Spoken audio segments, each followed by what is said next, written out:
Né à Podé-Dakar dans la préfecture de Mamou, fils de Koma Beavogui, ancien diplomate, et de Feu Hadja Laïla, sœur aînée de Diallo Telli, Mohamed Beavogui fait ses études primaires à Koléa 3, puis le secondaire au CER, Centre d'enseignement révolutionnaire, actuel lycée Donka, avant d'être orienté à l'Institut polytechnique de Gamal Abdel Nasser en 1972. Il bénéficiera d'une bourse d'études universitaires en Union soviétique, où il sortira diplômé en construction mécanique et engin de mine de l'Université polytechnique de Leningrad, actuellement Saint-Pétersbourg, Russie.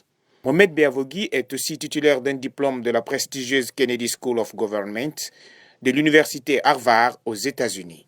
Il finit sa formation par le camp Kwame Nkrumah comme tout étudiant de l'époque et assista au séminaire du responsable suprême de la Révolution sous le régime du feu président Ahmed Sékou Touré. Ensuite engagé à la fonction publique, il effectue un court stage à la Compagnie des bauxites de Guinée, CBG, à Kamsar avant d'être nommé en 1980 directeur du centre pilote de fabrication industrielle situé près de Conakry. Sa carrière internationale commence réellement en 1982 jusqu'en 1986 à Ibadan au Nigeria. Après avoir remporté le concours des Nations Unies pour le poste d'ingénieur au Centre africain régional de design et d'ingénierie. En 1986, la FAO le recrute comme conseiller technique puis senior chargé de programme, un poste basé à Bujumbura, au Burundi. En 1992, il est muté au siège de la FAO à Rome, où il devient chargé de programme senior au siège social. Il intègre les Nations Unies en 1994 en qualité de gestionnaire senior d'un portefeuille de projets de bureau de l'ONU pour les services d'appui au projet. En 1998, il est nommé directeur régional de la même agence au siège à Abidjan. Là, il coordonne les projets de la sous-région.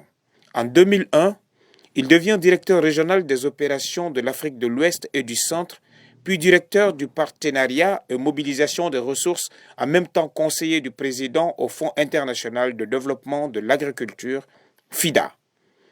Nous avons commencé par la sécheresse. L'année prochaine, nous lançons les inondations. Et vers la fin de l'année prochaine, nous allons lancer les cyclones. Vous savez qu'on a 4 pays africains qui sont sujets aux cyclones. En 2014, Mohamed Beavogui est choisi pour diriger l'organisme continental africain autonome, dénommé Mutuelle panafricaine de gestion des risques. L'Afrique est la région la plus vulnérable, alors que c'est celle qui a contribué le moins au changement climatique. L'Afrique est victime du changement climatique parce que c'est une région à grande biodiversité. Depuis janvier 2015, Mohamed Beavogui est basé à Johannesburg, Afrique du Sud, comme directeur général de l'African Capacity Building Agency. Grand favori pour assurer les rênes du nouveau gouvernement de la transition, Mohamed Beavogui incarne l'image de la mixité sociale guinéenne et un message fort de réconciliation nationale.